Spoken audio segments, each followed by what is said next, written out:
Ние остануваме на ставот дека сме против овој договор, затоа што веќе е апсолвирано и секому јасно дека со овој договор се менува Уставот на Република Македонија, се менува институционалниот идентитет како клучен сегмент од националниот идентитет на еден народ, една држава, се менуваат патните исправи, се менуваат личните документи.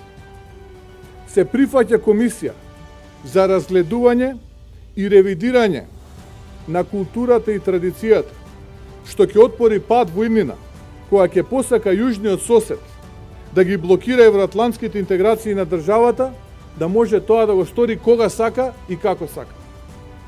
Сето ова е спротивно со нашите ставови, а ние не можеме едно да велиме сега, а друго утре. Тоа јас не можам да го правам, нема да го правам, бидејќи е неодговорно. Ги губиме сите позиции, целата предност, сите аргументи стекнати низ годините на нас. Со овој договор исчезнува резолуцијата на Обединетите нации, времената спогодба, но и Хашката пресуда.